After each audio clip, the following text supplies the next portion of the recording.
man. Shout out Club Shay. I won't say that on Shay. Shout out Shay. But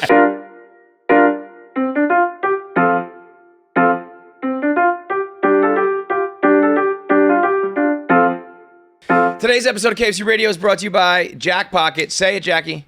JACKPOCKET. JACKPOCKET. JACKPOCKET makes it easier than ever to order national and state lottery tickets right on your phone. Once again, we are 0 for 3 now as a team for drafting our lottery tickets, but we will not go quietly into the night. We will continue to pick our numbers for the JACKPOCKET. Right now, Powerball up to $460 million. By the time you listen to this, I will probably have already won this. Drawing is tonight at 10:59 p.m., so I will probably have $456 extra million in the bank. And let's go. Order now. I'm going to pick my own numbers. I'm going to go 12 for the month of Shay's birthday. I'm going to go 7 for the month of Keegan's birthday. I will go... give me a couple. You can pick a couple. We're going to mash it up.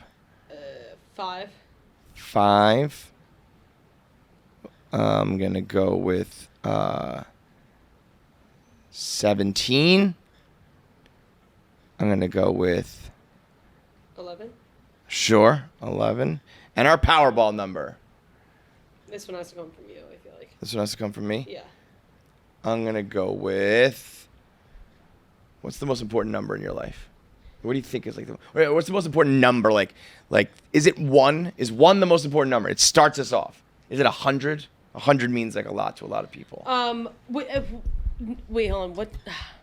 901 is a number that always reoccurs in my life, but right. you can't. Let's go with 9. 9. Okay, we're gonna, and then you just go add to cart, check out, place order, done. That's it. So now I win $456 million. That's all you got to do is have it right on your phone, and you don't have to go out to the gas station or to the bodega or run around last minute. You just have it right on your phone, and there's all sorts of they've linked up with DraftKings, so they have all sorts of linked up parlays and lottery, as well as all the different lottery games along with Mega Millions and Powerball. So download the JACKPOCKET app today. Use promo code KFC. You will get a free lottery ticket for your first ticket. So download the JACKPOCKET today. Use code KFC, America's #1 lottery app and official partner of Barstool Sports. Yeah. Hell yeah, dude, on the couch. Let's go. You know what we were just talking about? Who? How black podcasters always keep the mic like really far away from them because they don't want it to be like a dick in their mouth. Dude, but the black podcast is like, that's what I'm doing this today because it's a favor to you, but I have done because I love you guys, but I only want to do black podcasts or podcasts with big black audiences for the next 2 to 3 months. I don't want to do any more. I'm kind of done with the white audience. I just want I want black people to know who I am. I want them to know, like, instead of like them coming up the street and be like, "You that motherfucker from Guy Code," and then they think I'm Andrew Schultz. I want to be as black as Schultz is. Yeah. Like, That's audience wise. That's a good goal. That's what I need. You know, I got this special coming out on Hulu, and they gave me, it's one comedian a month for the next like 12 months or whatever. So I was one of the comedians, and the month they gave me was February. No. Black History Month. Baby. So I'm like, let's get me the black audience. And then you ready for this? Hasn't been confirmed yet, but I think I'm this close to getting on Shannon Sharpe's pod. Let's go. That's the Shay fuck- Shay. Club Shay Club Shay, Shay. baby. You are instant And street here's cred. the thing, Club Instant Shay, street cred. What I'm going to do, though, on Club Shay Shay is I'm going to tell all my stories that you guys have heard a million times because black people have not heard them. They've never heard the 9/11 story. Right. They don't know my dad. But you can't be gay, dude.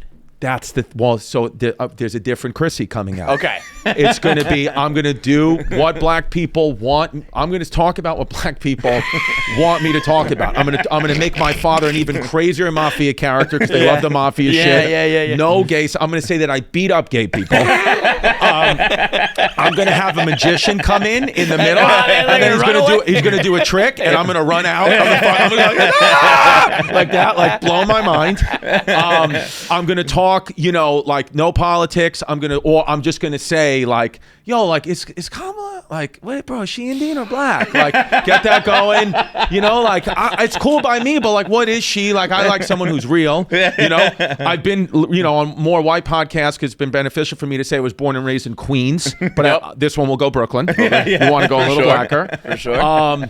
You know, and that's the plan. I'll wear this hat. Like, there's more dependence in my outfit. I was going to ask, like, you mentioned Schultz, like, I feel like one of the things that helps Schultz in the black community is he looks really different than white people. He's got the haircut. Yes. Are you going to have, like, you do look like a something to generic differentiate white, you from, you know? from any white guy? What's amazing too to me is that haircut does make him look different whites and it ingratiates him to black people, but he looks like a Nazi. Yeah, I know. So it is an interesting thing. It's like the most racist look is what the black people are responding to the best.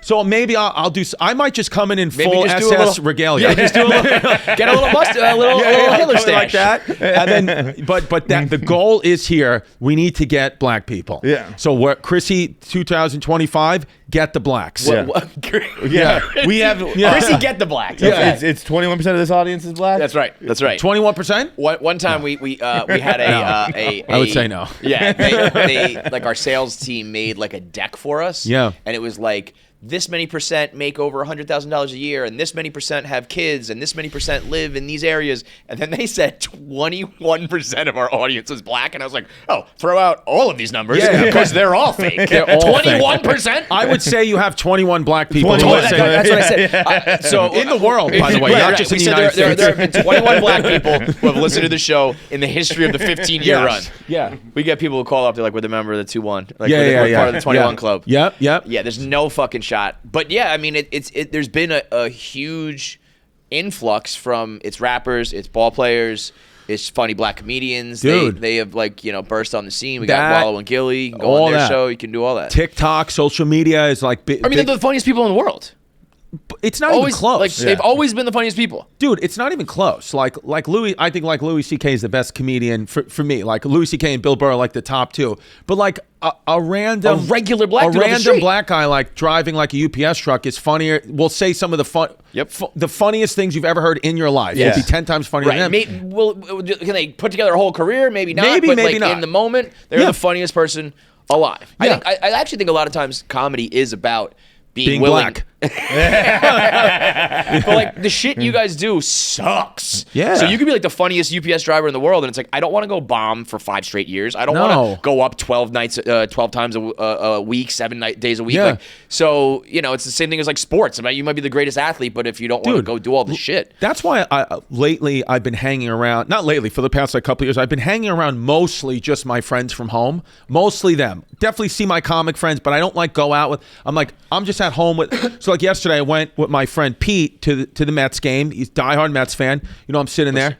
we gotta talk about this. We're gonna talk about it. We're gonna talk about it. But we're gonna get there. But I'm so mad at you, bro. Right. So Pete, we're at this Mets game, and like, you know, whatever, people recognizing me and all that and this and that, and then he's just like, dude, doesn't this suck? And I'm thinking like, oh, he's going to think it's cool. Like, you know, he doesn't come out with me much, you know, and he's like, oh, sees like my career is like I'm bigger, like get recognized more, especially at sporting events. And he was like, doesn't this just suck? Like, how do you live like this? And I was like, what do you mean? Taking pictures with like fucking, you know, fat guys and hot girls? and he was like, those are my fans. It's like either my fans are, it's crazy, the spectrum. It is the fattest, most disgusting man in the stadium, and the girl who's a 12. Yeah, and you're like, how do? But they both. So, and I was like, no, like, you know, not even thinking like that. And he was like, dude, you have like, you know, like these people, like now you have to sit here and you can't yell anything. He goes, I know, like, you know, when we grew up together, he's like, we'd be yelling crazy shit at the players. You can't do that. He was like, your family sees any of these pictures with these girls get out, you're fucked.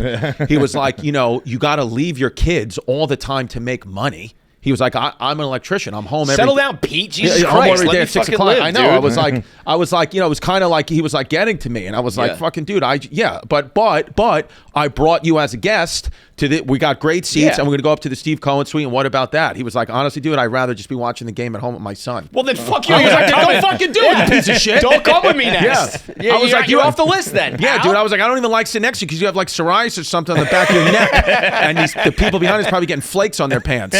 I mean, listen, there are worse things in the world. It's like, all right, you know what? I can't yell slurs at people in public anymore. Well, I will be after I go on Club Shay Shay. Yeah. You're gonna, I'm Club trying Shay to get Shay? that pass. Bro, that's how hard I want to kill on Club Shay Shay. Club Shay Shay is like, that's instant. There is no... Bro, that shit he did with Cat Williams, I don't even know what's Amazing. at now. Last time I checked, it had 70 million views. I don't know any other podcast that's gotten 70 million views. It's the big. It was Elon and Rogan was the prior biggest, and now it's the biggest podcast of all time, at least on YouTube. I don't know about. I other mean, metrics. yeah. So it's. I'm trying to get 21% of that. Are you going in with like a... Not the Cat went in with a vendetta, say, but are you like, I'm going to fucking leave it all out there? I'm going in there. No, say some shit to... No, the thing is, I'm going in there with my mind, because here's what's happened too with comedians myself included. By the way, I will say I've done this. We've been podcasting so much and for so many years that sometimes you run out of things to be funny, and then you start talking about like your actual honest opinions and ideas in my life. I'm done with that. I am sorry to the public. Chrissy Rogan was I'm very sorry. In your emotions, bro. I am very sorry for that happening. I really am. I will only ever be funny now. Yeah, and so I am going to go on there and try to be as funny as I can for as long as I can, and not, if I am going to get deep at all, you better believe it will come on, I will have a bukkake joke or something about Puerto Ricans on deck ready to go.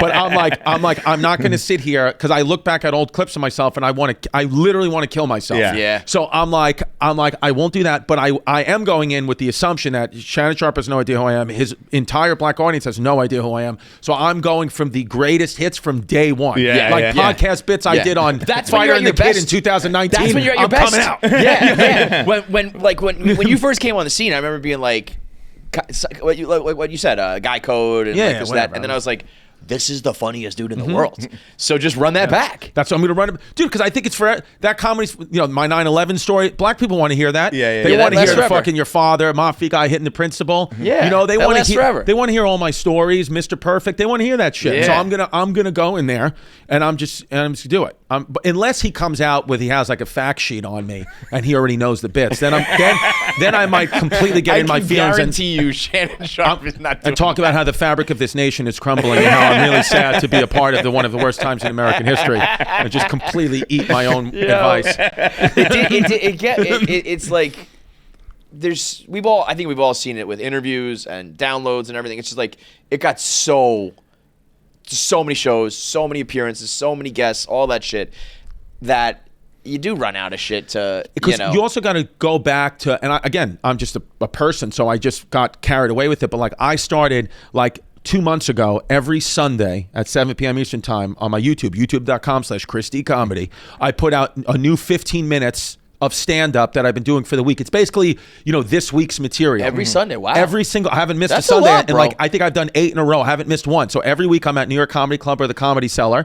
Whatever that shit that I would be riffing out in the clubs that I would never show anyone, because I got to get this ready for my special. I'm like, you know what? Fuck the specials. Let me just put it out now, because that's where I'm having the most fun as a stand-up. And my YouTube numbers, everything is like incremental. I was gonna say, I was like this for literally 2 years. Like nobody cared about the pod. It would go down. And now everything's slowly going back up. The idea of a special is not special anymore. No, dude. But the idea of steady YouTube content, that's like just good stand-up comedy every single week. Yeah, I'm like, every week you're going to tune in on Sunday. You're basically, wherever you live, you're going to basically see the process of a comedian.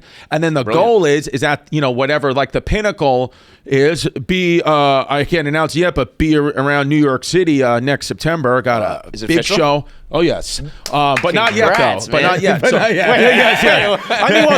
got the emails and stuff, but it's not on sale yet. But you can watch me February 21st on Hulu. But so, like, build with me, come with me on this, journey. I know it's gay.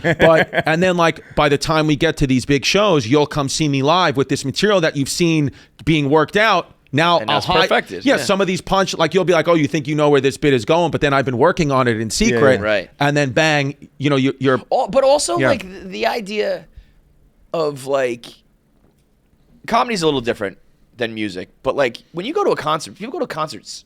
They go to see Springsteen 100 times. Yeah, same song. As a matter of fact, if they don't, like the if he idea doesn't of burning sing the hits, material, right? To me, it's like I can get where comedy, the surprise of a punchline is like super important. But once you like somebody and you want to see them, you probably want to see the process and you want to see the classics. And I think the idea of comics being like, I don't want people to see the material unless it's in a club with like 300 people is so crazy when you can get it to like 3 million people on the internet. Well, every fucking time. Yeah, you know? like Colin Quinn, he had good advice from me. He was like, I think it's a good idea because he was like, when he was coming up or when he was doing comedy forever, he was like, there was no podcast, there was no internet. He goes, so the only way I could get my thoughts out for the night was we had to go to the comedy club. Yeah. And the only way I could get it out to the mass public was, here's my special. Right. But now you have all this access direct to the fans. I don't know if that's the right route anymore. He's like, it feels like what you're doing, maybe not right now, but like that's the beginning of like how everyone's going to start to do it. Like even like, but it's interesting though because comedy does do specials, do great numbers for these streamers, and they do great on the internet because people love comedy, but they don't advance the comic's career as much as they used to. It used to be you kill one special, you're good. Yeah. Now it's like. Great. What do you have for me now? Now you have a clip, bro. It's all clip. I mean, I was doing all this shit for years. I only started selling tickets when the 9/11 clip came out. And I told that 9/11 bit on my Comedy Central special, but nobody saw it and nobody cared. Really? And then I told it a year later. It's the fucking internet. Drunk on the internet. And then it went. Yeah. So like that's what it is. But so yeah. Can I ask I love you black a few people. questions? I just want to say that. Yes.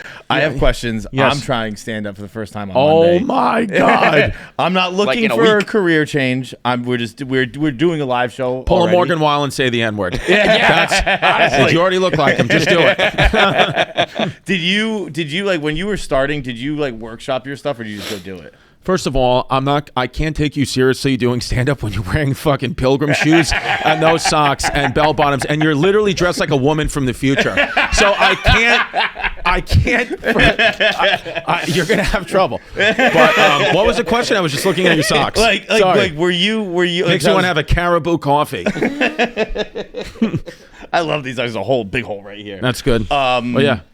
Like I was gonna like tell him to Kevin earlier, and then I was like, what? I don't want you to get in my head. Yeah, so he wanted to like sit down with us and tell us the jokes, and we were all kind of like, No, I understand the urge to do that, and I did do that in the beginning. The reason why I'm going to tell you is not to do it is not so much for their reaction, because ultimately at the end of the day, you start to do stand-up for you, not for the audience. Yeah. In the beginning, you will perform for the audience. You'll change your jokes for whatever culture's out there or whatever the vibe is. But then as you get into it, you've developed the skin enough where you say, I'm just going to say whatever I think is funny in the moment. Unless I'm on Club Shay, then I will be a different person. but I'm just trying to get the audience. And I will sell my soul. Black History Month Hulu. But I think that, so the reason why I'm telling you that is to say, because whatever they say or don't say, it's if you say it to them, you're going to start to think, even if they laugh or don't laugh, you're going to start to get in your head about the bit. And the best thing to do is the very first time you say the bit is to be live on stage behind the microphone, because a bit does lose its power when you have to say it the second time. It just does. Yeah. Like there's a couple of things, there was a couple of things, I forgot what it was, but I think I've already said them in my head, a couple of jokes I've already made in here that I was going to text Kevin like when we were texting this morning, but I was like, no, save that for the show, because it just loses power. Yeah. I can't tell, and I had to learn that, because I can't tell you how many times. But don't you think there's a sweet spot where you also like refine it a little bit? Yeah. Or you think the first time is the best time? Well, are you going to be are you set up punchline or are you storyteller? Storyteller. So storytellers, that's what I do. Yeah. It's different. Like a guy like Sam Morrill, who's just a great joke teller, he will tell me the joke and be like, do you think this is good or not? And normally they're great, but he's got a different style than me, because he's set up and he kills with that punchline, where if I tell you the story and the essence of it and I'm doing everything, even if you're hysterical laughing, when I say it again, I'm just going to lose something. Yeah. But so how do you maintain that? Again, we're just doing like one show off, but like when you do 70 shows a year, how is show 65? How do you keep that? Because what I do is I always go in to the set. I always try to do this. I always try to say something different in the first minute. I always try to make that different.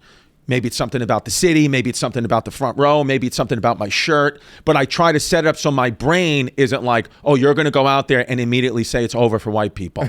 Don't do that. You're going to get to that bit, your whole chunk about how white people are done. But don't get to that right when you take the mic out of the stand. Have some, so then what will happen is I'll, create some type of relationship with someone in the front row, or I've said something about the stage, and then I'll start tying whatever I said in the beginning into the bits that I already have pre-planned. So it's like they're different bits in my head. So that's how I do it. Also, you think about like just when you have a good story and you tell it, and then you go somewhere else and your boy's like, yo, you got to tell them the story. You tell it again. But you have a different audience. This person's going to hear it for the first time. Yeah. Maybe that person's hearing it for the second time, but this is the first time for them. Yeah. And it's the same thing. Also, too, one thing I learned when you tell other people your jokes, whatever advice they give you, I'm not saying it's good advice or bad advice, but it is subconsciously them telling you, this is what I think is funny, and this is my sense of humor. And when it's not about them, it's about what you think is funny and what's your sense of humor. I also think even inherently, I know I would, if you were just like, I'm just trying to help you, part of me would be like, no, I think my way's funnier. Maybe that's a personal thing, but I think I would, I'd be like, just watch me watch you like the very first time, and you're doing like a Bill Clinton impression from like 30 years ago, saying like racial slurs, and I'm like, I wish you would have ran that by me. I really wish you'd have this guy's doing a Monica Lewinsky joke. I really wish you would have ran it by me. Damn. I also would like to be clear. I would never. I'm a jeans and t-shirt guy when we're on stage. Yeah. Okay. Yeah. Dude, he's gonna be he's gonna kill it. When is the first show? So we do Out of Order, which is like a sketch show we do. And we're doing that. Like we're going on tour with it. Okay. And a lot of the other guys are comedians, and so they're doing like 10 minutes, 15 minutes to start it. And I was like, I guess I'll just do 5. Bro, he did a thing with Tommy Smokes, who it was like you write comedy for someone else, and you intentionally make it shitty, and the person has to go up there and bomb. And he like crushed. Yeah, I was gonna say that could be fun. There were people like that was awesome, and it was like. He was wearing a guitar on his back for no reason. He was telling stories that didn't end. There was punchlines that didn't work. And he's just like a naturally funny person. Oh, yeah. So I was like, it's just going to be good. It's just going to be good enough.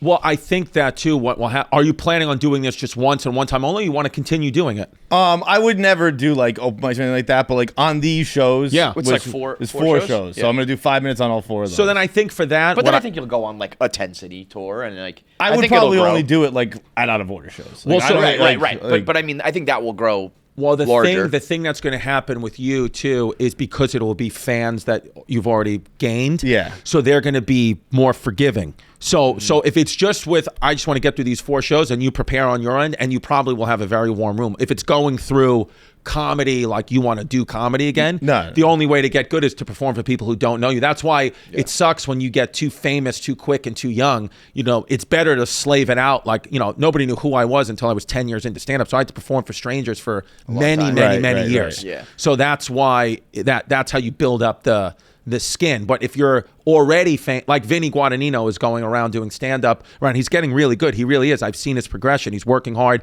But in the beginning, it's very difficult for him because they know who he is. Yeah. So when he tries to tell a bit, they're kind of like, but isn't that Vinny from the Jersey Shore? But now it's he's just starting to get, he's incorporating that, but it takes a while, man. That's one of my favorite Steve Martin quotes when he quit stand-up because they weren't laughing at his jokes. They were laughing at Steve Martin. Yeah. And I was like, that's fucking bad. And the Friday Night Late Show, he said that's why he quit. The Friday Night Late Show and stand-up comedy is the hardest for a comic. What's people the been working on. They do an 8 o'clock show and a 10 o'clock show. And the audiences are typically insanely drunk by Friday night. They're exhausted from work. They are like absolute just ready to pillage. And then you have to go up there and do stand up in a comedy club. And then 30 minutes into your set, they've been sitting there for an hour. They've watched the 2 openers, and then 30 minutes into your set, they drop the checks in the middle and divide the entire already drunken, irate crowd and expect you to do another 30 minutes with these animals while they're already drunk and heckling. And it's just, I'm telling you, I think comedy, stand-up comedy specifically, I'm going to experiment with this when I put my shows on sale next year. I'm going to start to do, because I just think everybody works from home now or hybrid enough. And I don't think people want to be out late anymore. I'm going to do my shows at 5 and 7 and see if that works. Really? Do a 5 o'clock show on a Saturday and a 7 o'clock show on a Saturday, and I'll still get 2 shows. The club still makes the money. I'll still make the money. You're home. You're good. I'm home. Nobody's out. I'm not asking you, because it's a big ask for the audience too, for you as an adult. Love a 5 o'clock. With kids, and you're sitting there at 10:30 like this. Oh my God. You're the guy from the guy. If I could do like dinner after, like go to 5 o'clock and then go home and eat dinner and shit. Like I would love that. Well, it's good because Bro, do it at like noon. That's the thing. It's like now here's the good news. I'm 40 now. And I've been doing this a long time. I now know who I am and what I want. So the agents have been trying to talk me out of that's not going to work. And I'm like, listen, if it doesn't work, then it's on me. I don't care. This is what we're going to do. Yeah. Where it used to be like, okay, tell me what to do. You're also in a spot where now you get the I'm money and you're safe. You know what I mean? Even like if it's less money, even if I make less money this way, sell less tickets, I'm like, it's still better for me though. Right. I'll just, I don't know, dude. I'll just buy more Bitcoin. I'll just invest. I'll keep on that crypto train. Shout out to DraftKings. Our boy Hubs, New York rep, took down the $50,000 stool viber challenge here at Barstool Sports for the first few weeks of the NFL season. Everybody here had to pick one person to score a touchdown, and by week 6, 7, whatever we're at, 7, 8, Hubs is the winner. So now he gets a $50,000 bet that he can place on anything. So he could place like $50K on like the Yankees. He can't bet the Yankees to win the World Series, but he can bet like an individual game. So imagine that. You're like, it's, game. You put it like an elimination game. You put $50K up, and it's the Yankees. You're already like all gassed up. Or anything else. You can pick another touchdown pick. You could pick an NBA bet. They are the official sports betting partner of the NBA. So we did King of the End Zone. Now we're going to do King of the Court. And you can find out at DraftKings right now. They're offering $1 million a day in bonus bets for the first 10 days of the NBA season. That's $10 million in bonus bets going out to you. Here's how you shoot your shot. Opt in and get daily NBA profit boost tokens. Pick a pregame NBA player prop to boost. So if that player leads the league that night in points, plus rebounds, plus assists, you get a share of the $1 million in bonus bets. So once again, pick a pregame NBA player. You get this NBA profit boost token. You bet on that person. Points plus assists plus rebounds. And if they win, you split up $1 million with all the other people that may have bet your person. $1 million in bonus bets. It's unbelievable. They're offering bonus money. They are offering bonus bets left and right to everybody. So right now, download the DraftKings Sportsbook app and use promo code KFC. That is code KFC to win a share of $1 million in bonus bets if your player is king of the court. Only on DraftKings. The crown is yours. All right, if you're like me, the safety of your home and loved ones isn't just a priority. It's everything. I'm getting the house renovated. It's been a long and arduous process already. It's not gone according to plan. And I'm waiting for it because once it's all done and set, we're going to finish it off with the proper security cameras and security system from SimpliSafe to make sure that everything I put into the house stays in the house. I don't want any robberies. I don't want burglars. I don't want break-ins. I don't want I don't want any arson. I don't want it all to burn down, go away, disappear, or be stolen. And that's where SimpliSafe takes care of it. It's like a new age security. Old school security is like someone's broken into your house, let's sound the alarm. And by the time the cops are there, they have grabbed everything, they got the safe, and they're out. Now they are protecting your home from people even getting in the first place with Active Guard outdoor protection. It's the only home security designed to prevent the crimes before they happen. So I need that. I got ghosts, I've got weird statues, I got weird animals. There was a snake in the backyard the other day. There was a fox in the backyard. I'm like, oh my God, I'm living in some sort of fucking zoo. They have the outdoor cameras enhanced with AI to tell the difference between friendly faces, family, neighbors, people that you see all the time, and potential threats with suspicious individuals. So it's a Minority Report, but all in the good way, where we are making sure that no crime happens. So don't react to just break-in. SimpliSafe combines live monitoring, proactive protection, all of it inside and outside your home. So go to SimpliSafe.com/KFC Radio. That's SimpliSafe, simply with an I, .com/KFC KFC Radio, and you're going to get 50% off the new SimpliSafe system, plus a free indoor security camera when you sign up for the Fast Protect monitoring. That's SimpliSafe.com/KFC Radio. Why did you not do Dancing with the Stars, you fucking idiot? Number one, Achilles tendonitis. And hey, if I would have done it, then Dwight Howard. You would have been with Dwight Howard. It would have been so much. Dwight black Howard people. took my spot. I figured that. I saw that. He was the next call. Really? Yeah, they were like, that. you know what? If we can't get a small gay white man, we'll get a big gay black man. Shout out Club Shay. I won't say that on Shay. But I thought that, okay, two reasons. One, you have to be away. Like, in LA, I'm in New York. I was like, this is a long time to leave the kids. I don't want to do this. Oh, yeah, you probably would have won it. Yeah, that 100%. Are you kidding me? If I'm going to go in, I'm going to go in. And I also was like, I don't think right now, even though, yes, it'd be funny to talk about on the pod and it would make so much behind the scenes content, I think like right now, I want to just do a couple of more things in my career before I do that, because there is no way around it with Dancing with the Stars, even though I actually don't believe this.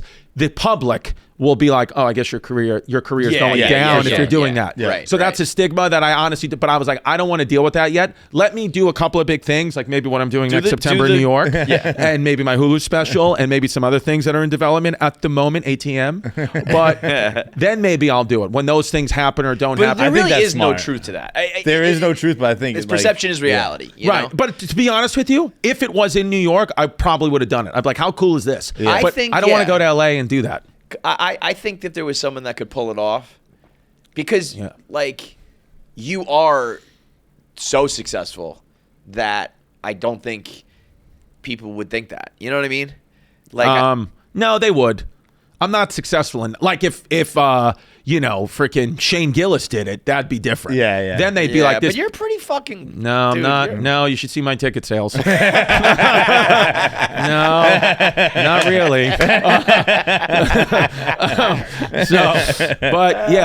hey, it's a tough economy. One Instagram story post and everything's sold out. Yeah. What'd you say? It's not one Instagram story post and everything's all sold out. No, that was fucking in 2022. I literally was like, oh, dude, I'm doing arenas. Yeah. And then I was like, oh, it's just because everyone had surplus money from the pandemic, and now people are like, it's like the same DM. They're like, hey, I don't think it's that. I really don't. What do you think it is? Oversaturation? Yeah, I do think that there is a level of like, there's just so, and it's not that the product is lesser, because there's probably more funny comics than ever. Sure. But it's just like there used to only be a handful of guys that could do an arena. A lot. And there was a handful of people that were funny enough to really have a podcast.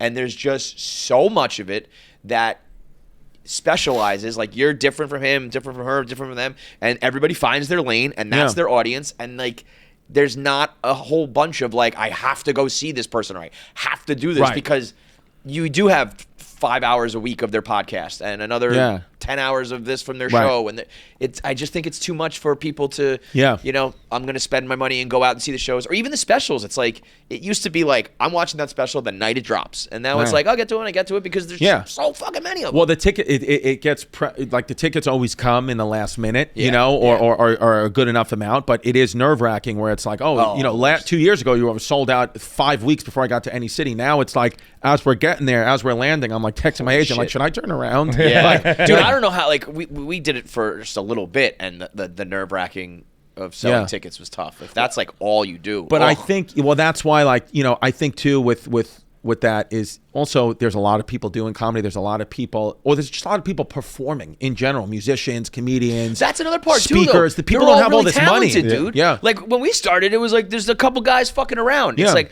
I don't blame you for going to listen to the behind the scenes story from the NBA. Yeah. And the fucking rappers who are telling all tales from the road. I love that. You know what I mean? It's like, we're just regular fucking dudes. Yeah. Yeah. But that's why my friend at the Mets game, Pete, was right. I'm quitting. Bro. I'm becoming an electrician. It's are we gonna pick a fucking team and stick with it, Chris? No, listen to me. Are you just gonna ride whichever way the wind blows? Listen to me, just dude. Just for the love of the city. It's good for the city. Listen to me, dude.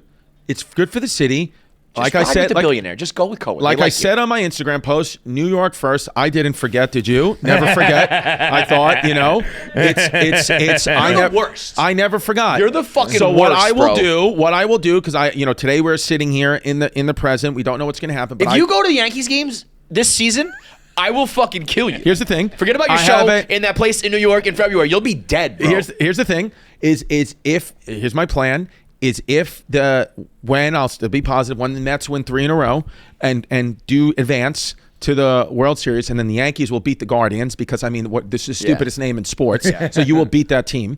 And then they both go to the World Series. I will go to every single game, and I will sit there draped in an American flag, and I will sit in silence. And when either team scores a run, I'll just do like that Trump, like when he goes like that little hand motion. He goes, yep. You just give me the Rob Lowe I'll do that. The MLB hat. And that's what it is. Because at the end of the day, America wins. Dude. Well, here's the truth, folks. No, here's the truth. The Coens like you.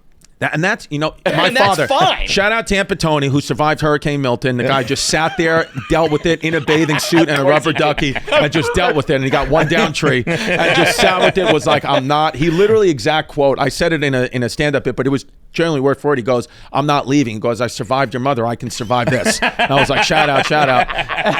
And so man, that ain't the truth. It's great. So he goes, but even we were talking the other day, and I was like, are you mad that, because he's from the Bronx, and he was like, you know what? He goes, at first I was like talking to my stepmom, his wife. He goes, and I was like, did I raise a son who's not loyal? He was like, that was like a big thing for me. He was like, I'm coming to the end of my life. Did I raise a not loyal son?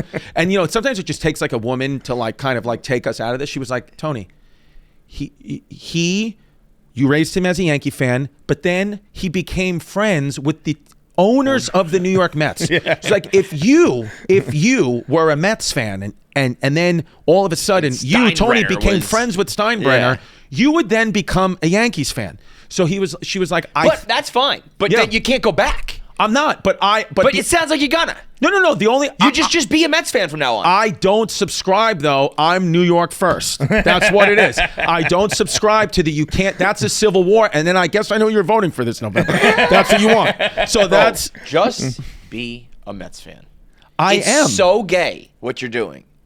It's so but lame. That's who I. But what haven't you been my friend for 10 years? You're not lame. You're gay, but you're not lame. That's what I'm saying.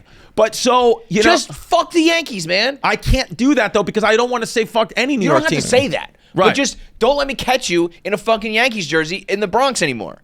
Right. In the Bronx I can. No.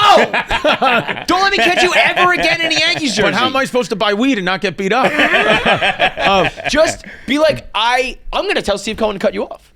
I'm going to start a whole internet movement to cut you off if you become... I'm dead fucking serious. I will start a whole goddamn movement. I'm going to get Frank the Tank in on it. Oh, my God. Cut you fucking as off. long as he has pants on. Sick and tired of looking at his fucking calf cellulite. I told KFC that's the only problem I have with this. I don't want the Mets to lose, but if they did lose, at least I wouldn't have to fucking see that. It's brutal, dude. You can switch like what you've done, but you can't go back.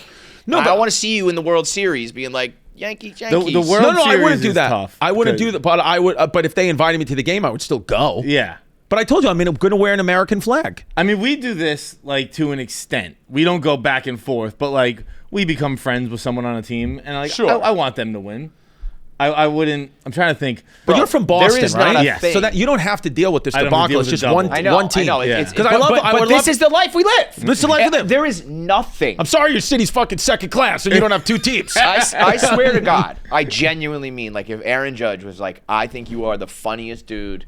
Like, I want to come on your show. I want you. Like, I would deny. I'm almost positive you never say that. You would.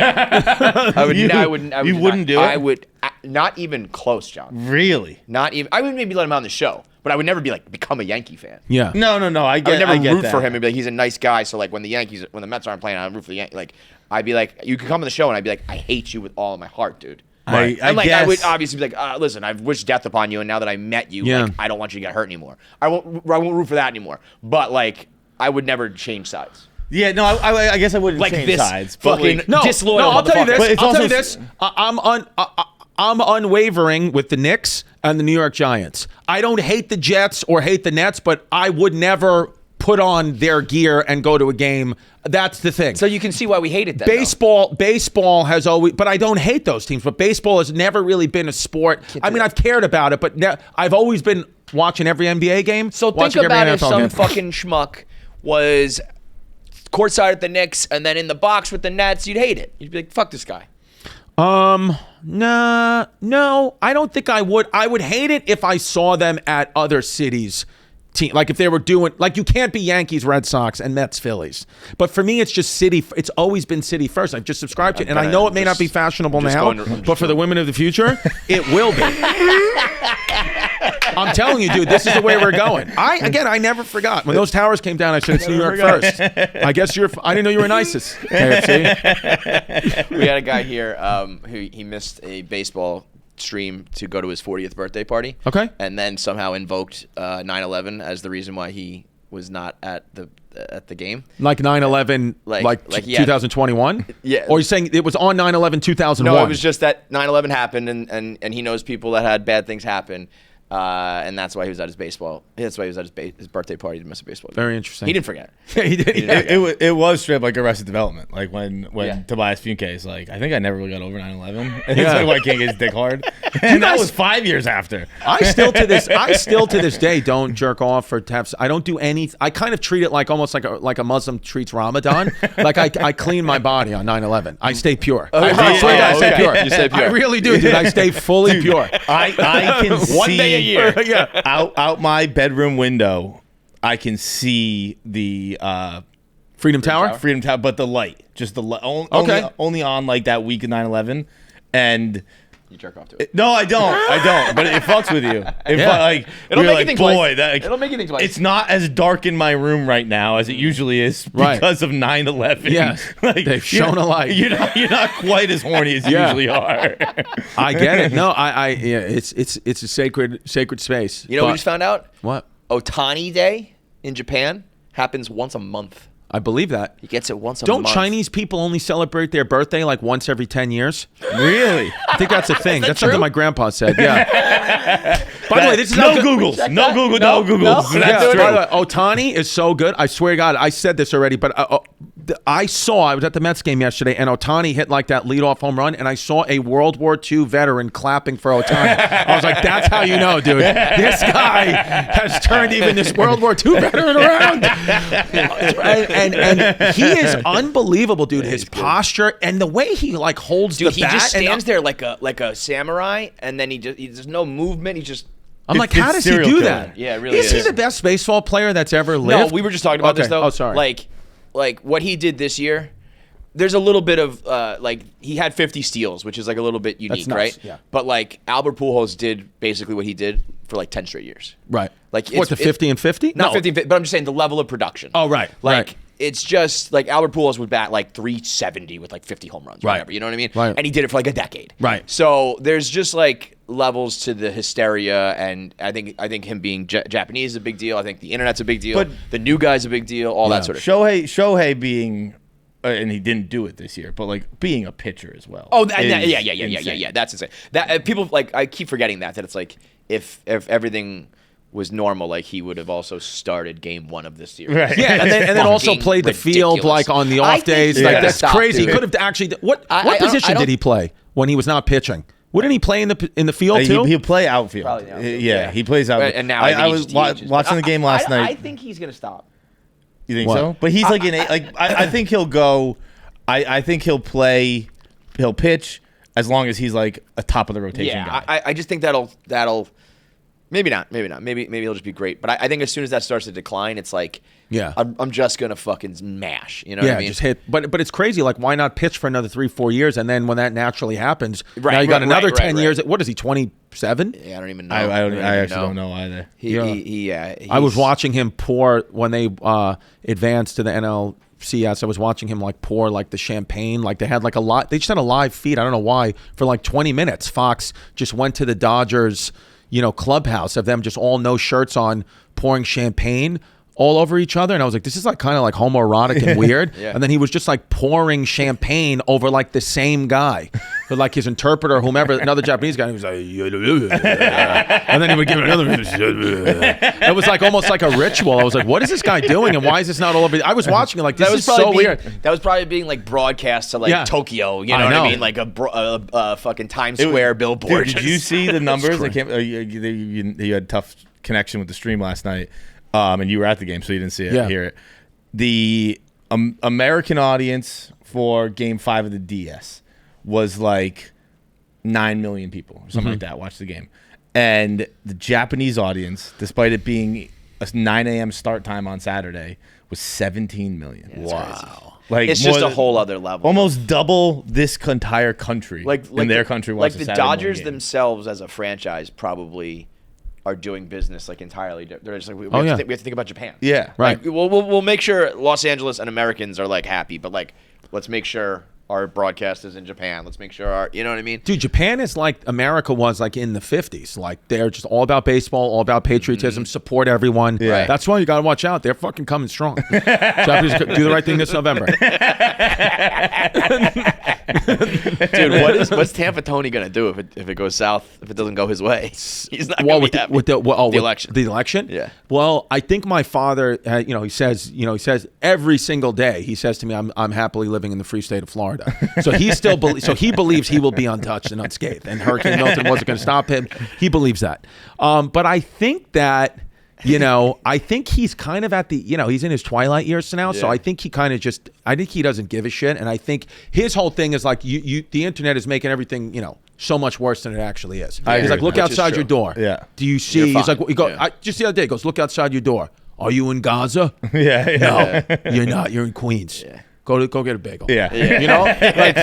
So he's like, don't let the internet. Yeah. Because that's the thing. Like, even though my dad's not formally educated, he's just street smart and like he can connect with people. So he's like, the internet obviously doesn't. He told me that. I remember in 2009, he was like, Twitter is going to ruin society, and I was like, why? Nobody was saying that then. Like, it's tough to remember, but like nobody foresaw these social media issues. Like, even everybody was on like, we love it, we're connecting. Oh, an old Facebook friend I haven't seen you in 20 years. Like, but he immediately was like, this is bad, because he was like, what's going to happen is. He was like, not everyone's supposed to be talking. Only a few people talk and the rest listen. Yeah. He's like, that's how society works. But now everyone's going to be talking. And he was like, you're going to start to get knuckleheads everywhere that come up with stupid ideas. And there's going to be problems because they're all going to have their own little networks or whatever he said. And basically he said what is happening now. It's called comedy podcasts. Yeah, 15 years ago. Yeah, it's called us, dude. He's talking about us. He was like, not everyone's supposed to be talking. Not everyone's supposed to have everything. And I'm like, true. Yeah. We said that. I think it was to Kat Timp, who's a Fox News host. But I know her. It was like the only time I ever felt like we've ever gotten pushback. We were like, free speech, probably too many people have it. And she's like, well, I don't know about that. Yeah. It was more of a joke than anything. Yeah, I kind of believe it. I'm all for making every form of social media. I'm all for making it like $30 a month. Yeah. I'm all for keeping it high. Or I'm also all for, even if it would destroy my own ticket sales, I'm all for banning it. I'm all for get rid of it. Yeah. I'm all for that because I kind of want to go back to the way it was. Like I find myself thinking about what 2010 was like so much in my life where I'm like, I had nothing. Yeah. I was like, but this way I don't know everything that's going on. I'm not taking in news all day. Like you took a good social media break for a while. You I back did, on it? and then I slowly crept back because it'll get you, dude. Yeah. And especially if you start to see like I feel like, all of a sudden if work starts to not go as well, you're like, well, I got to do what I got to do. That's how I felt. And that's how I felt. The same. That's I think our version of like going to work every day and eating shit from your boss that like a billion Americans do to make their paycheck. Well, yeah. It's like, I would love to not be on social media, but I don't keep up with the times. I'm not making as much content. I'm not as relevant. I don't, you know what I mean? And it all just snowballs. I wish that if there's one thing like that, like the guys that made it before, the guys that fucking, caked and made all this money, years ago, like in comedy specifically, it's the only thing, I know, like sitcom stars and all that. I'm like, that would be amazing. Yeah. Like, you look at like Ray Romano. I'm sure he doesn't even have 100,000 followers. He doesn't need them. Right, he doesn't care. He's already crushed it. Yeah. I wish I had that. So it's like, and you were like right there in the grand scheme of like time though. Yes. Like if you were just a few years earlier, you could have maybe been that. But now it's like you deal. I know that every generation has shit to deal with, but this like constant influx of information, and you have to do it if you want this career, is tough. I would wonder though if a guy like Ray Romano was like, "Are you kidding me? When I was like 25, if I could just put out a post on social media and sell my tickets, that's true too. Doing fucking 6 a.m. radio and blah blah, That's true. Like, there's all give and bad take sides to everything. But I would love to be disconnected. Yeah. I would love to not know what's happening. When do you think you'll do that? Well, I thought that's the problem is I thought I was there I feel like a drug addict who relapsed and now I have no confidence because I was out for a year. Yeah. For 1 year, I did not sign into I had the guy who I have still, by the way, same guy still runs my social media. I just am in it. So there's a lot of times like, hey, we double posted because you told me to post this at 7, but you posted at 3 o'clock because you're insane. Every 6 months with our guy who's not here right now, I'll go, change the password. Yeah. Change it. I'm out. And then I tell him like, all right, the Mets are making a run. I got to get back in there. Got back in. When you're in it, are you in it like your comments, your everything, or you're just posting? So what I will do is I will post, but then I'll stay on it for like the first 10, 15 minutes and I'll start commenting back to people, like whatever, getting involved and like just do 15 minutes, but then 15 minutes will turn into 30 and I'll stop posting and then I'll start reading an article and then I'll, start, you start looking at your messages, then you start going on other social media apps and you're like, you know what, just put it down. And then you're like, oh, but you know what? My meditation app is on my phone. So let me go put that on. Isn't that funny? You need a fucking app to meditate. So it's like it just fully gets you at all times, and I hate it. And I it's one of those things where it's like the lung doctor that's like don't smoke as there's they know all the but then they're fucking dying of lung cancer because they're smoking. I've heard it like we've said it. Everyone said it forever that like it's addiction. And I always thought we were just kind of being dramatic as people, and then. But like I don't really use it, and I use it, but I don't really look at anything. And like I'll like be talking to people here, I'm like, well, just don't look at stuff. And they're like, I literally can't. I'm like, oh, maybe it is actual addiction. It is. No. It's like I used to, not judge, but I used to, I had a friend say it to me like this once. He was like, he was like alcoholic, right?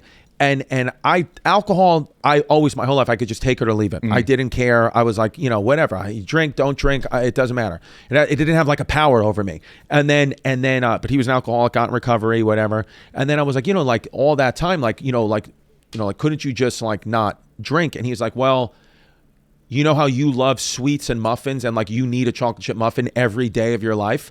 I was like, yeah. He was like, imagine I told you that muffin every day was you couldn't have it. What would you do? I was like, I wouldn't want to live. He's like, that was alcohol. Bro, the sugar, we always talk about this. The sugar might be the worst. Dude, it was like alcohol. Bro, I wake up every morning being like, I'm not going to do it tonight. And then the night rolls around and I put on like a movie and I'm like, yo, I got to have a snack. Bro, but I cannot stop myself. And sugar's the same. It might be worse for you like biologically than alcohol is. Yeah. But so I was like, oh, so that's what it is with social media too. Some people, like, dude, there's people who grew up who are of our age that they're just not addicted to the phone and they just are not. They just are not. And I don't know why I am, but I am. I think the field you work in. I was gonna say because all of my real, like not real friends, everyone's my real friend, but not everyone. Are they real people? Like all my friends I grew up with, none of them like use social media. They have it. Maybe they look here and there. They post their kids, like some other kids' photos, but they're not like There is something too about like that, just having like I got a 9 to 5. I have a begin date and an end date. Oh, it's the best. That's my career. Whereas, we do, we're like, I don't know. Also, there's it's just open-ended. I'm always at schedule work. a call me the other day, and they're like, when are you free? I'm like, I don't know. Just call me when you're ready. If I'm on a podcast, I won't answer. If I'm doing something, I won't answer. I'll call you back in an hour, pretty much. Just call me when you call me. I also think there's something to when you've been lucky enough to have some success. It's like the sky is kind of the limit. Yeah. So it's like every minute you're not working, you're not growing. Like if you're just like, I'm not smart enough to like be the fucking head of the hedge fund. Right. I can like trade or whatever. I can have this job, but with the internet and this shit, it's like the dumbest of the dumb, the luckiest of the lucky can go. So it's like every time you're not working, I'm kind of like, well, maybe I should be because... That's an American thing, though, because like people in England, like when I was doing shows over there in England, they couldn't... I mean, it happens, but like if I would like sold out a show and then added one, a lot of the comments like, why would you add one? Right. And I was like, oh, it's more money, I'm here, but yeah, but don't you want to like go to dinner like after the show? Or don't you want to just like enjoy... Life? And then because it's not... Because, over there, and it's then like... you add the second show and you're mad, you're upset the second show's not selling. Of course. And it's like, I should be happy the first show sold out. Yeah. But I'm mad that the second show's half empty. We don't celebrate the wins because America's more. So it's like, how do you, I don't know how, I got to bring a British attitude to American life. Express is all about creating confidence. I remember going to Express when I was in maybe like 7th grade and buying a like royal blue button-down, button-up shirt along with a bunch of the other ones, the 1MX shirts that were like soft and stretchy, but also like bright, vibrant colors. And I remember being like, I'm the belle of the ball. We used to go to this thing called Friday Night Lights, Jackie. It was like a dance, a school dance. Was that even like a thing for you guys? Besides like prom, did you have school dances? Like homecoming. Yeah. Just big ones? Did you have like regularly like Friday night there's a dance at the school? I think it was like once a semester, like once a quarter. I mean, I guess that actually, we probably had a few a year, maybe. I feel like they were. No, but it was Friday Night Lights. It was every Friday. You could go. What? The main gym had a DJ and like a dance party. And then there was another gym where people would like play basketball. And like, it was like the guys would try to impress the girls by playing hoops. But then the people who wanted to dance were in there. This is every Friday? I think it was like every Friday for like the fall or something like that. It was like you want to like play basketball and like impress girls. But I would go get my like express outfit and rock that. And so now as an adult, seeing that I can get like high quality suits and the comfy t-shirts and I'm still rocking it, whether whether I did this 20 years ago or today, Express has been in the game forever. They got the perfect Pima cotton t-shirt. They got the hyper stretch jeans. They got the 1MX shirts. They got the modern tech suits. I'm looking at I'm gonna get one of the modern tech suits. I'm thinking about getting a light gray one, but I don't know. I feel like that doesn't work with my complexion. No. No, you think so? I don't know. We're going to have to find out. Yeah. We're going to have to find out. So I'm going to get a modern tech suit. It's wrinkle resistant. It's machine washable. You can wear it again and again and again. It's an elevated look while staying practical. You don't have to dry clean it every time. It's not like I'm never going to wear this suit again. This is something you can wear all the time along with all their comfortable other gear. So use code SADBOYSEASON for 20% off your purchase online at express.com or in store. That's code SADBOYSEASON, SZN, for an extra 20% off your purchase online or in store. At this point in my life, I wake up in the morning, I get the kids ready, I drive into work, we do the podcast, I get back, I got to pick them up from school and or take them to their practices. I never eat breakfast or lunch. I haven't had anything today. My stomach is legit growling, and that's where Huel comes along, the nutritionally complete, ready-to-drink meal. H-E-H-U-L-E. H-U-E-L. I've been really struggling to spell Huel the last couple ads. It's fuel, but with an H. And every time I'm like, H-L-U-E-H-E-U-L. It's H-U-E-L. Huel, the world's #1 nutrition brand trusted by millions. So whether it's the busy mornings like myself or the late nights or just powering up to get through the day, you're going to need yourself a Huel, whether you're talking about the nutritionally complete meal or we have here the mix you can make. This is the black chocolate edition. Right here is your daily greens that comes with vitamins and probiotics and antioxidants. This right here is the chocolate flavored ready to drink meal. It's got 35 grams of protein, bro. 35. I haven't had 35 grams of protein in like my last like 3 meals combined. And it's like a chocolate shake. 27 minerals, 7 grams of fiber. It's unbelievable, man. So I drink this. I don't need to worry about any of my missing my meals. I'm not eating enough because I get everything that I need from Huel. Perfectly balanced. It's for your most inconvenient times where you got to have it on the go. And it tastes so delicious that you're not even thinking about like, oh, it's my, I need this because I can't have a meal. It's like you're looking forward to it. So right now, go to my.huel.com. My.huel, H-U-L-E. H-U-E-L. I'm like dyslexic. I can't do it. Why? What's wrong with me? Why? And I was focusing. I was like, don't get it wrong this time. And I did it again. Last time I literally said, I cut it out, but I said it to you. And I just repeated it back incorrectly. Yeah. It's like I have some sort of like brain blockage.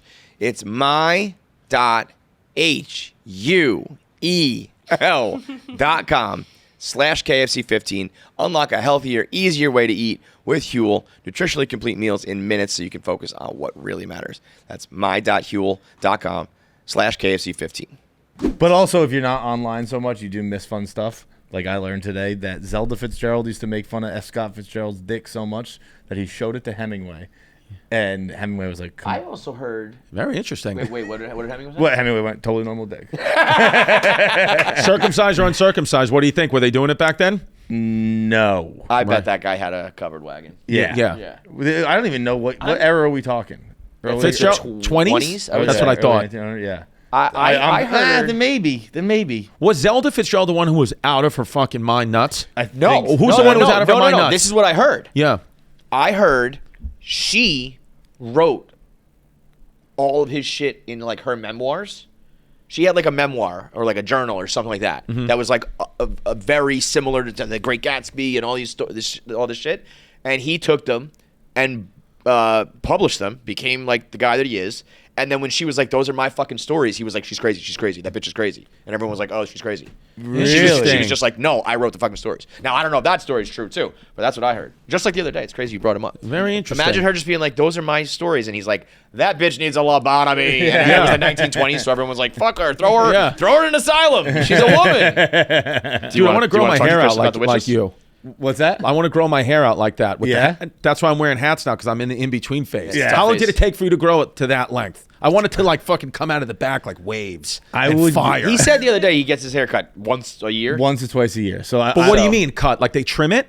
No, I cut it short, like probably to whatever, like a short, like that. No, but you still have pretty long hair in the back too. I need a haircut right now.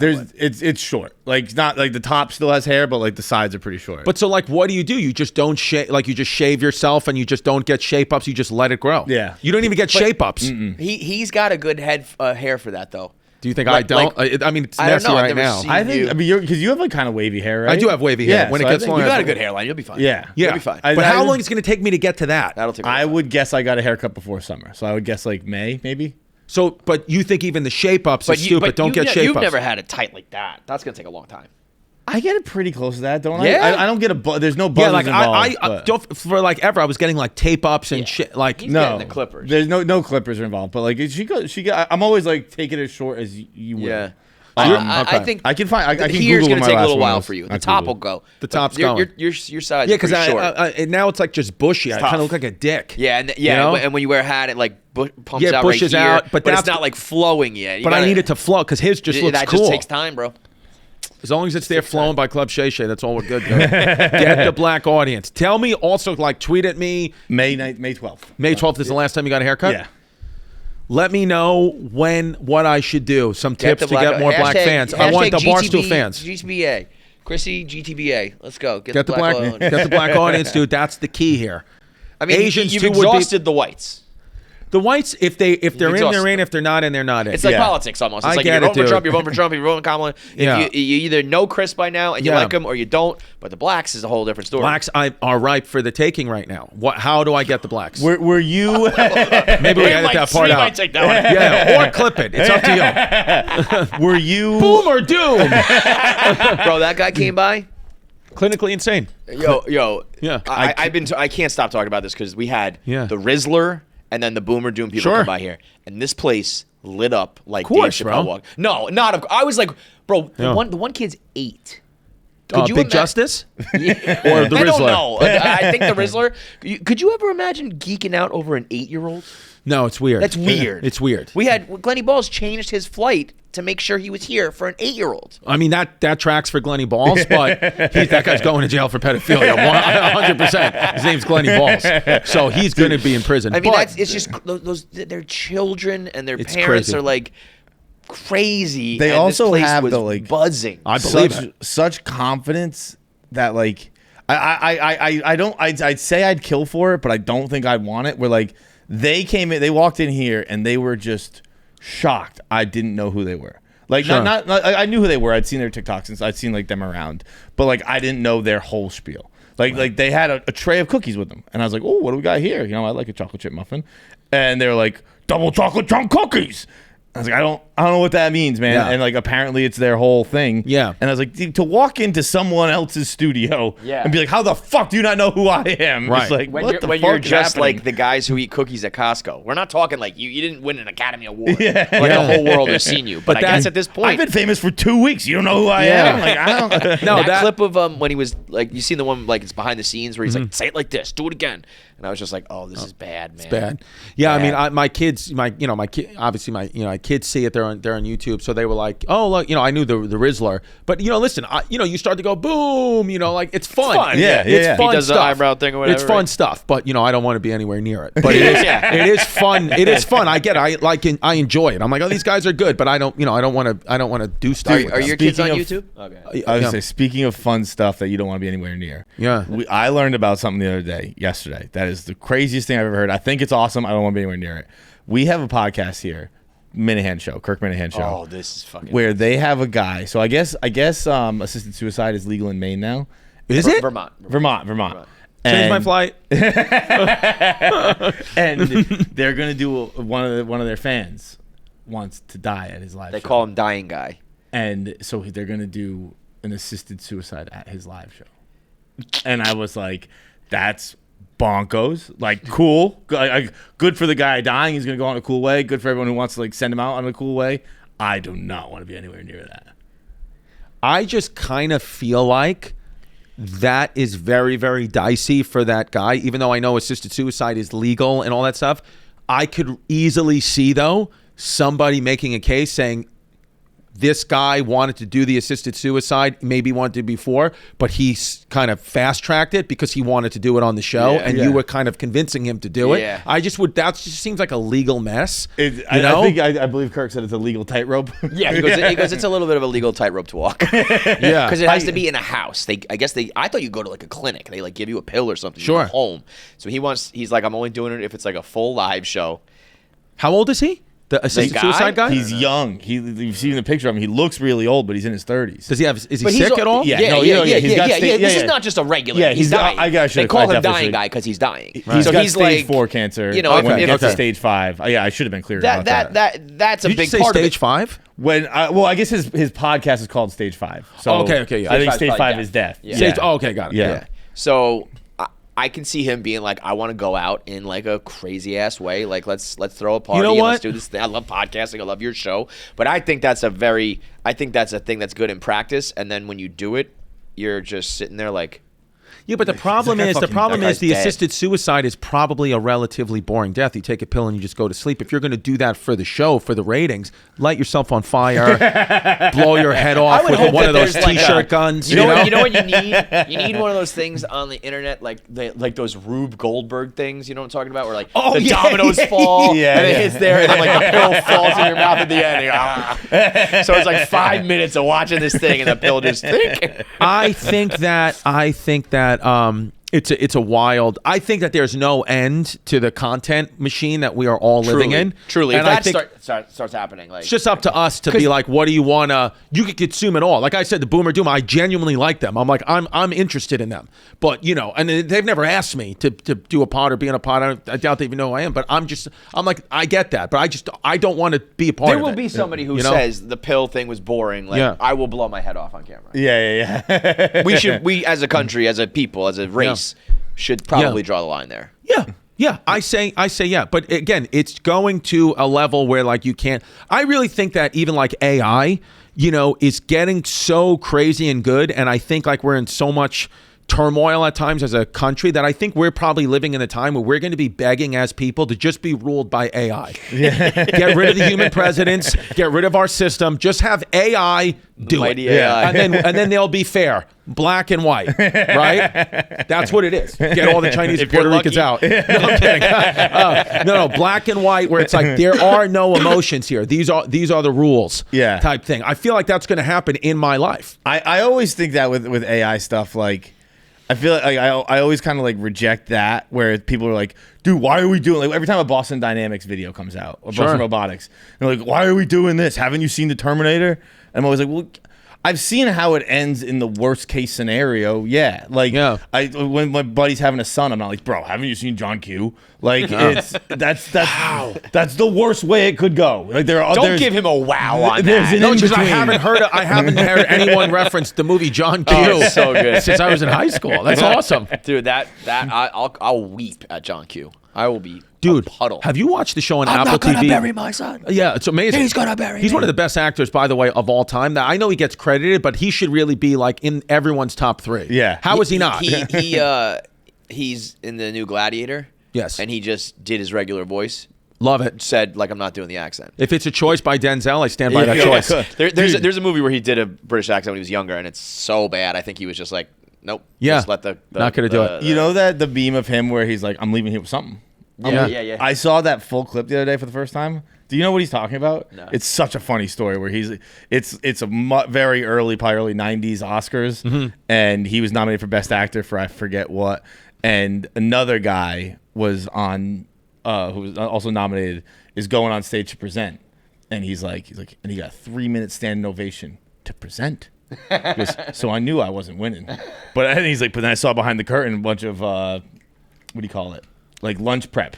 Yeah. And he's like, I saw a bunch of some kind of food. And he's like, so I got a tray, went back there, and I was like, I'm leaving here with something. Goes,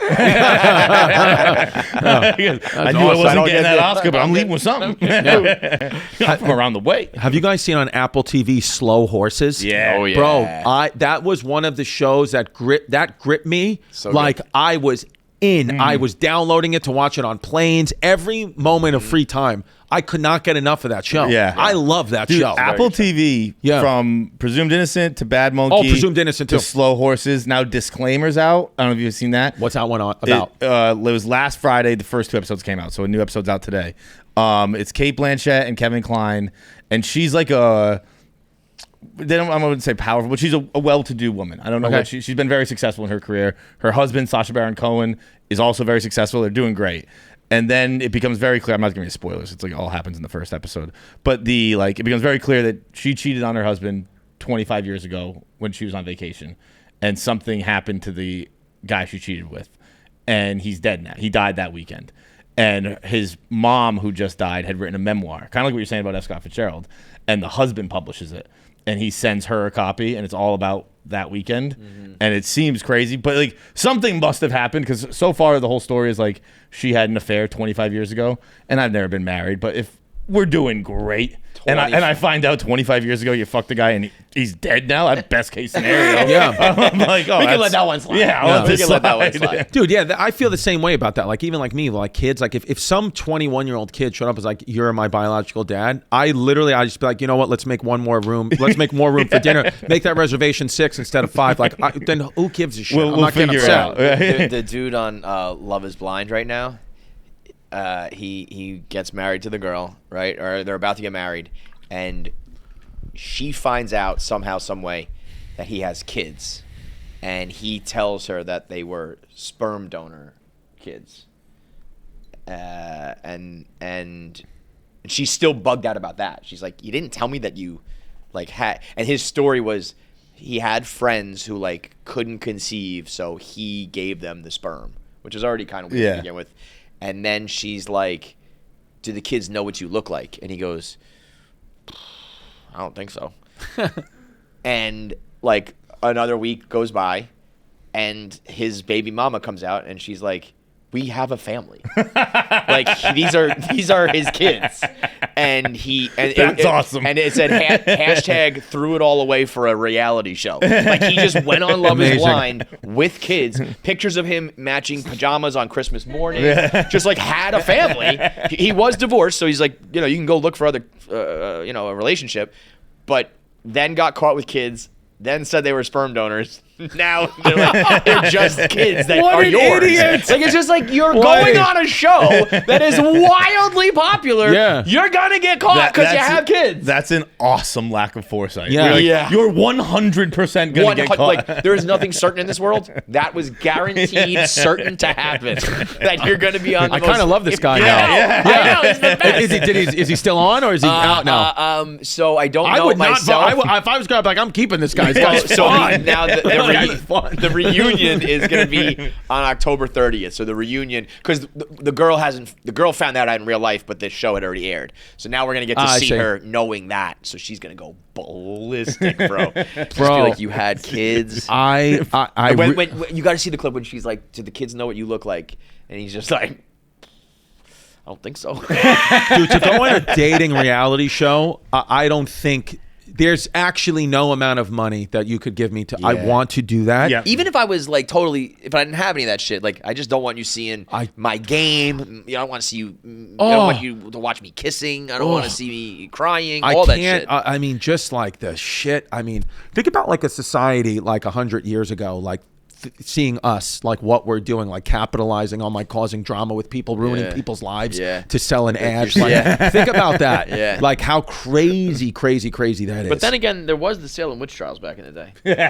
Which they say, you ever hear that? They just say that was like a weed in the ground. They say that some scientists think that, I forgot what it was called, but there was an herb or a wild weed that was growing out of the ground in the Salem, Massachusetts area that they were unknowingly like chopping up and putting in their food, and specifically because of like, you know, women have higher estrogen, it was interacting with the estrogen and making them absolutely nuts and making everyone kind of in hysteria, causing like mass hysteria. And that happened because the same weed was found in France, where they also had some type of witch trial thing. Really? So you could say that just happened naturally, or, you know, the Illuminati John's been planted it studying there. on the Tell me. I just learned. I look, to be very clear, I read the Wikipedia page, so I didn't see that part, but I kind of saw it where a lot of it was about property lines. Like the town just hated each other. It was about like property lines. They were just like fucking people up.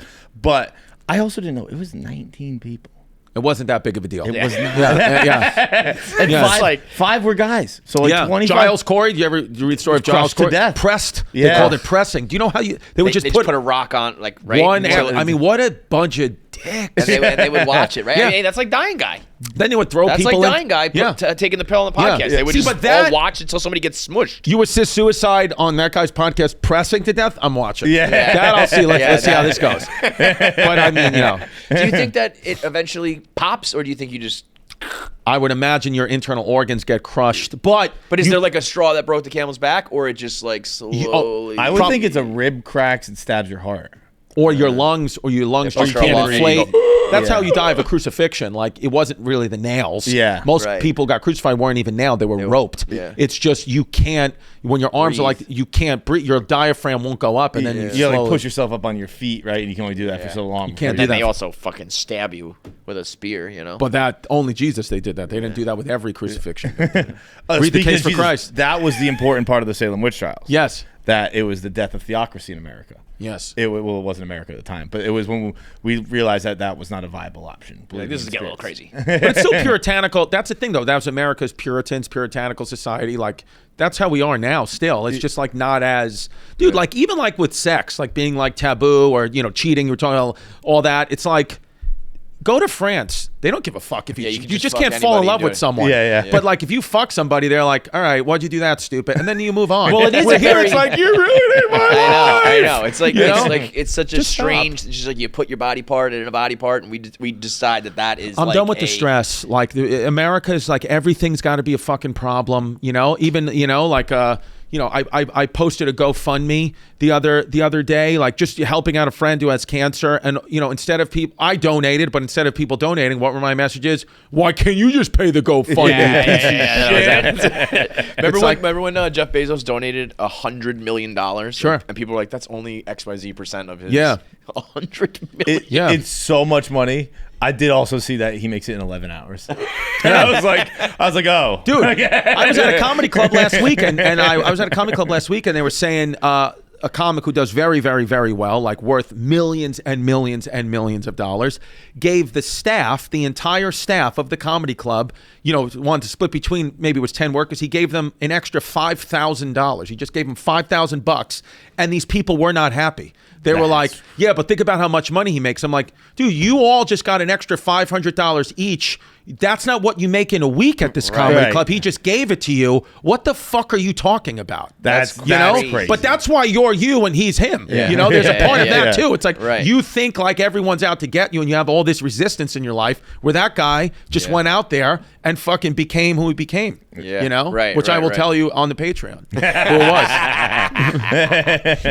Yeah. All right, bud. We appreciate you, man. Thank you for I coming love you. through. Thank you. Love you too, Love you, Chris. Bill. See me on Club Shay. Club Tell me Shay what I need Shay. to do to get the blacks. Was it? We Get say the February blacks. 21st is when the special. February 21st is when the Hulu special comes out. Next year in New York. Be next year in New York. Be here in September. In a bigger building. And the in the- YouTube. Yes, and the youtube.com/Christy Comedy every Sunday, 7 p.m. So Eastern smart. time. You see this week's material. That's so Some smart. of it's material, some of it's crowd work, some of it's a mix. We have a fun thing. I talk about, if you stay tuned for after the videos, I usually go through what I liked, what I didn't like. It's just more content for me, and hopefully you guys enjoy it and still also want to come out to my shows because I desperately need it. Even if you're white. Even if you're white. Yes, even if you're white, you can come.